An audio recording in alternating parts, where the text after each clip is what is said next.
తన్ని బాగా చూసుకుంటే తను నిన్ను బాగా చూసుకుంటాడు. అందుకు అసలు ఎందుకు ఇంత హడావుడిగా బయలుదేరావు? నీకు అసలే ఫీవర్ కదా. సే ఇవి వాళ్ళ పెళ్ళికి ముందు రోజులే, ఆనందంగా గడపని మెమరీస్గా ఉండిపోతాయి. తర్వాత ఏముంది, ఇదే మీ మెమరీలో ఇప్పుడు వాకింగ్. బయలుదేరండి. అక్షర కోసం వెయిటింగ్. పర్లేదా? మీరు వెళ్ళండి నాన్న, రేపు ఎర్లీగా బయలుదేరాలి కదా, నేను పడుకుంటా. చెప్పిందిగా. అంతేనా? బయలుదేరండి. దారా తేజు, మనం వెళ్దాం. బ్రిటిషర్స్ దేశం వదిలేసి వెళ్ళిపోయారని మనం అనుకుంటాం, కానీ పెళ్ళాల రూపంలో ఇక్కడే తిరుగుతూ ఉంటారు. దామా ఈయన పెద్ద ఫ్రీడమ్ ఫైటర్ మరి. తేజు ఎగ్జామ్ సరిగ్గా రాయి, నేను కాల్ చేస్తా. సరే సరే. ఛార్జర్ పెట్టుకున్నావా? ఇది పెట్టుకో. గుడ్. చేరాక రీచ్ అని మెసేజ్ పెట్టు. ఏంటి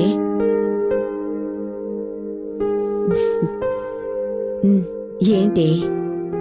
నేను చేయకపోయినా నువ్వు చేస్తావు కదమ్మా మెసేజ్లు. రీచ్ అయ్యావా, అంతా ఓకేనా అని. చిన్న చిన్న ప్రేమలు చాలా అందంగా ఉంటాయి కదమ్మా. ఎక్కడున్నావు, ఎవరితో ఉన్నావు, తిన్నావా, ఇంటికి ఎప్పుడు వస్తావు అని నువ్వు చాలాసార్లు మెసేజ్ చేసావమ్మా నాకు.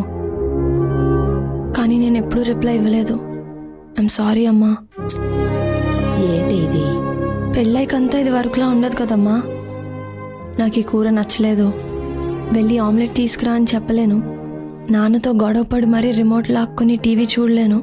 గంటల కొద్దీ మంచం మీద పడుకోవడం, నాకు ఇష్టం వచ్చినట్టు అలగడం, ఇవేవి నేను చేయలేను కదమ్మా. అత్తమామలు ఎంత బాగా చూసుకున్నా అమ్మ నాన్న అవ్వలేరు కదమ్మా. ఇక్కడ నేను నాకు నచ్చినట్టు ఉంటున్నానమ్మా, అక్కడ వాళ్ళకు నచ్చినట్టు ఉండాలి.